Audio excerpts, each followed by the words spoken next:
Umbes 2 miljoni aasta vanune inimese hammas, salapärane kolju kummaliste sümbolitega, müütilised olendid keldris ja palju muud näete selles videos ning saate teada, mida arheoloogidel õnnestus avastada pärast röntgenuuringut. Muumia, tere, sõber, sa oled kanalil Kirtop, sa oled kanalil inimskelet üleöötatud koopas.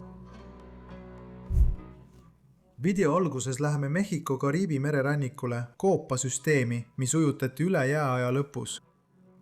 Siin avastas harrastusarheoloog üle 8000 aasta vanuse eelajaloolise inimese skeletti. Tahan märkida, et need ei ole esimesed inimjäänused, mis Mehhiko koobastes on leitud.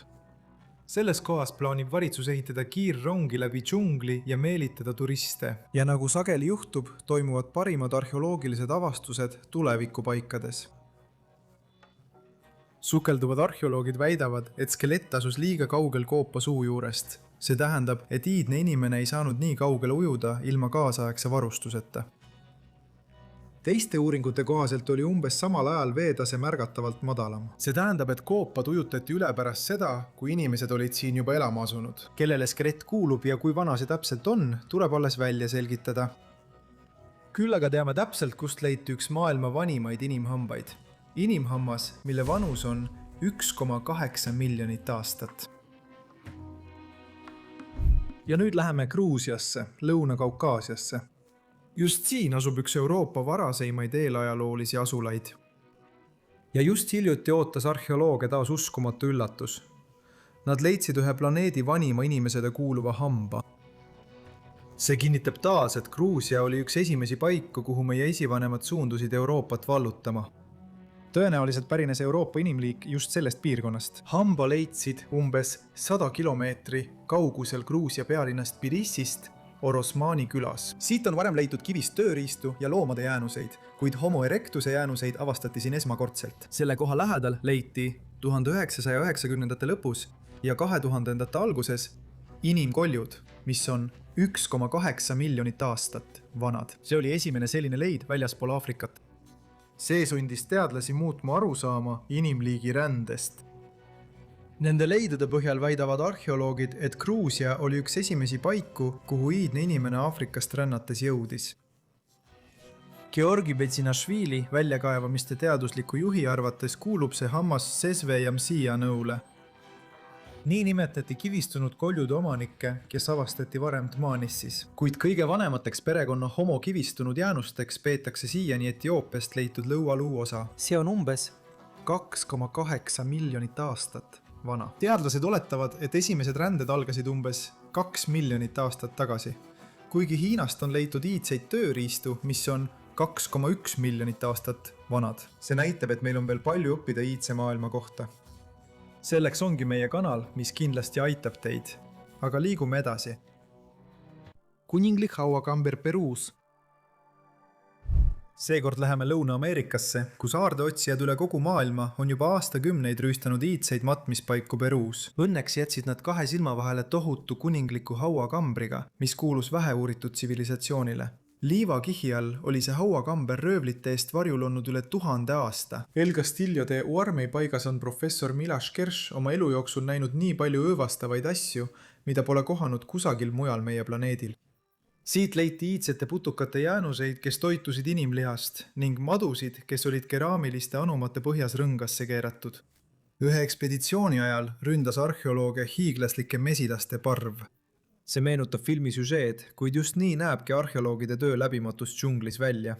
Ja kõik selle nimel, et me saaksime uurida iidset maailma. Rohkem kui 100 aastat lootsid hauaröövlid leida hauakambrit muumiatega, mis on mähitud hinnalistesse kangastesse ja kaunistatud vääriskividega. Miloš Kerš uskus, et El Castillos suudab ta leida kõige salapärasema hauakambri, kuigi enamik tema ümber olnud inimesi püüdsid teda sellest ekspeditsioonist eemale hoida. Ta arvas, et selles paigas toimus umbes 1000 aastat tagasi mingi tolle aja oluline sündmus. Nendes piirkondades leiti palju Peruu vaari tsivilisatsiooni artefakte.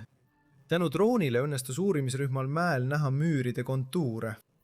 selgus, et see oli vaid suure ekspeditsiooni algus. Maa all peitus hiiglaslik labürint kõrgete müüride ja tornidega. Arheoloogidel õnnestus isegi kindlaks teha, et müürid olid värvitud erksapunaseks. Maa alt õnnestus leida kuninglik hauakamber 4 kuningannaga ja enam kui 50 aadliku säilmetega. Vaskkirved, hõbekausid ja kuldehted. Just nende pärast jahtisid hauarüüstajad. Ja ainult Milašu Keršu suutis selle leida El Castillo hauakambrist.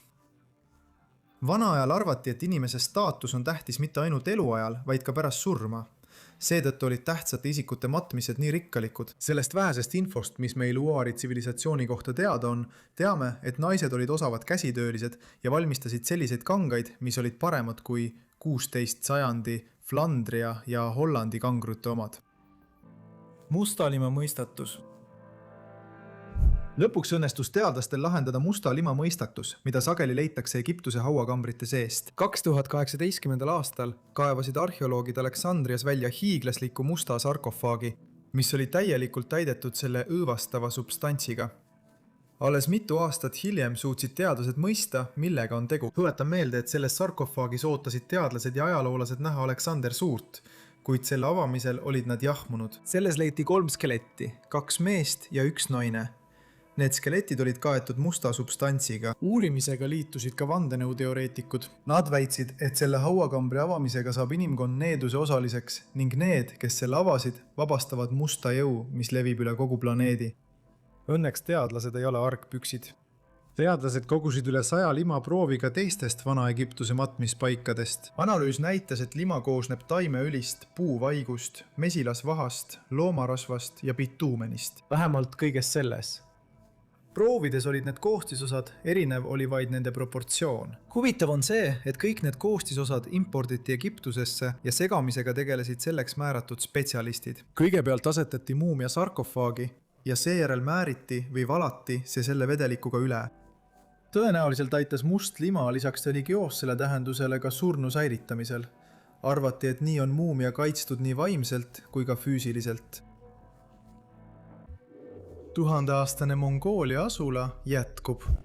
Arheoloogid avastasid salapärased iidse maiede asula menoniitide talu asulas. Hävinud elamud nägid välja nagu valged künkad. Teadlased uurisid nendest kohtadest leitud keraamikat ja dateerisid selle aastatesse 250 kuni 600 B.Kristuna. Nagu teada, on see ajajärk ajalukku läinud oma ulatusliku ehitustegevuse ja linnastumisega.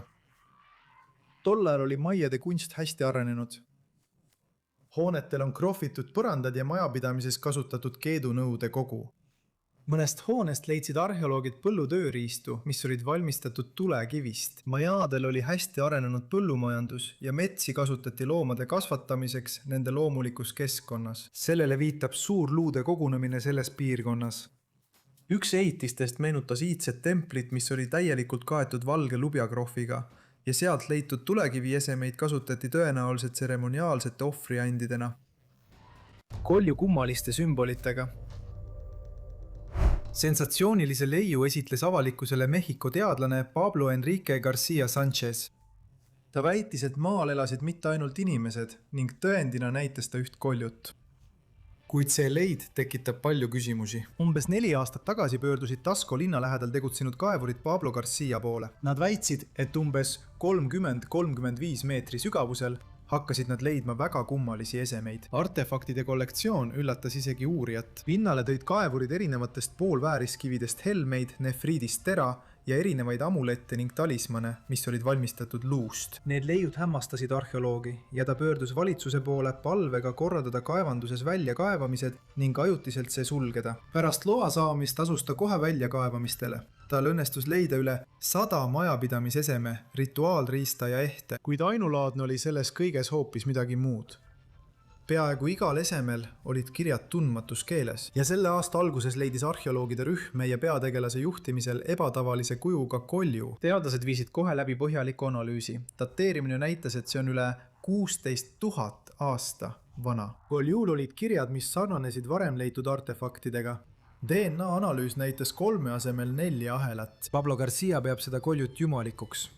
Ta on veendunud, et iidsete indiaanlaste jumalad külastasid meie planeeti 10 000 aastaid tagasi ning see kolju kuulus ühele iidsele jumalusele. ta arvab, et need esemed on valmistatud tavaliste inimeste poolt. Eelmisel aastal leidsid arheoloogid samas kohas 4 varbaga muumia, mis meenutas välimuselt koera. Pablole ei õnnestunud teha DNA analüüsi. Muidugi enamik teadlasi Mehhikos ei uskunud Pablo Enriquet ja peavad teda šarlataniks. Siiski mõned teadlased väidavad, et see on tõeline sensatsioon, mis 100% kinnitab muistsete paleokontaktide olemasolu. Aga kuidas teie arvate, kui ehtsad need koljud on? Muistsete muumiate röntgenpiltidelt leitud artefaktid. 2015. Aasta Pachacamachi arheoloogiline leiukoht Peruus leiti 200 mumifitseeritud säilmeid. Enamik neist oli mähitud mitmesse kangakihti ning selleks, et muumiad lahtirullimisel ei laguneks, tuli kasutada kaasaegseid tehnoloogiaid. Kanada teadlased Lääne-Ontario ülikoolist skaneerisid mobiilse röntgeniaparaadiga iidseid muumiaid. Need dateeriti aastatesse 1100 kuni 1470 meie aja arvamise järgi. 6 päeva jooksul tegid antropoloogid umbes 9100 röntgenipilti ja viisid läbi üle 30 arvutiskaneeringu. Hiljem ühendati kõik fotod spetsialiseeritud arvutiprogrammide abil digitaalseks kujutiseks. Nii õnnestuski mõista, et mitte kõik muumiad ei olnud heas seisukorras säilinud ja mõnel pildil ootas neid üllatus. Muumiade peades olid salapärased esemed, mille otstarve pole siiani teada. Üks artefaktidest nägi välja nagu painutatud ketas. Arheoloogid nimetasid selle taakoks. Ühe muumia silmakoopas märgati teravat eset, teisel aga tähendati tätoveeringut käel. Üks muumia oli täielikult kaetud puuvillaseemnetega. Teadlased ei ole siiani suutnud selle põhjust selgitada. Oletati, et seda tehti rituaalsetel eesmärkidel. Kangastes, millega muumiaid mähiti, märkasid teadlased väikseid karpe, kive ja tuvastamata artefakte. Vaatamata nii suurele hulgale muumiatele ühes kohas jääb arheoloogidele siiski peamine küsimus. Kas muumifitseerimise protseduuri viidi läbi tahtlikult või on see kuiva kliima ja liivades matmise tulemus, mis aitas muumiatel meie päevini säilida? Müütilised olendid keldris. Aasta on 2006. Inglismaa. Tööliste brigaad plaanib maja lammutada. See oli täiesti tavaline päev. Töölised ei osanud aimatagi, milline üllatus neid töökäigus ees ootab. Keldrisse laskudes avastasid töölised midagi. Keldris leidsid nad sadu papist kaste. Rõõmustades arvasid nad, et kastides on väga vana laagerdunud vein. Aga kui kastides oleks olnud vein, oleks see video ilmunud teisel kanalil. Nad avasid kastid ja nägid seal muumiaid. Need ei olnud inimeste ega isegi loomade muumiad. Need olid kummaliste müütiliste olendite muumiad. Sadu muumiaid, erinevaid haldjaid ja päkavikke. Nad ehmusid väga ja otsustasid uurida, kellele see häärber algselt kuulus. Maja esimese omaniku nimi oli Thomas Theodore Merlin. Uskuge või mitte, aga see mees elas 160-aastaseks.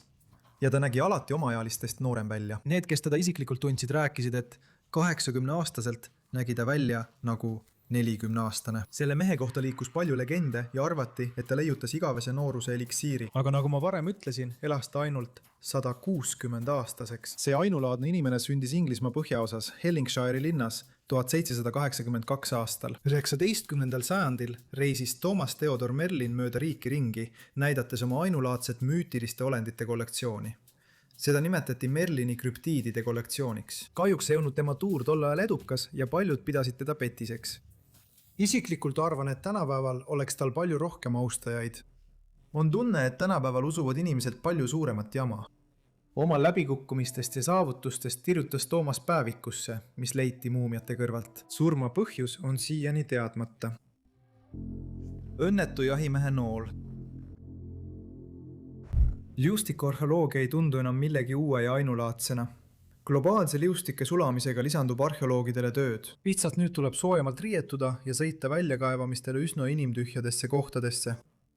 Liustikuarheoloogia raames uurivad teadlased iidseid bioloogilisi materjale nagu sõnnik, toidu- ja taimejäänused ning artefakte, mis on pikka aega jää all säilinud. Esimene ja üks tähtsamaid jääst leitud esemeid oli muumia, mis avastati 1991 aastal ning mille leidsid saksa turistid Etstali Alpides. See leid on üle 5000 aasta vana. Sellest muumiast olen ma juba rääkinud ühes oma varasemas videos. Sel aastal, 1. septembril, leidsid arheoloogid iidse noole, mis on esialgsetel andmetel 800–900 aastat vana. Hoolikal uurimisel avastasid arheoloogid, et nool on ühest otsast katki ning iidne jahimees üritas seda parandada, kuid tõenäoliselt tabas jahimeest ka siin ebaõnn. Sest tal ei õnnestunud noolt siiski kasutada. Teadlased märkasid üksikasjalikul uurimisel, et see nool ei ole kunagi tunginud ühtegi elusorganismi. Lisaks noolele leidsid arheoloogid ka mitu tekstiilijäänust, mille otstarve on seni teadmata. On oletatud, et need võisid olla tükid suuremast kangast, võib-olla tema riietest või kottidest. Võib-olla on see linane või puuvillane. Huvitav on see, et kuni 1813 aastani oli Norras puuvilla import keelatud, kuid leitud kangatükid on palju vanemad. Tõenäoliselt oli noole omanik rändur ja saabus Norrasse soojamatest riikidest.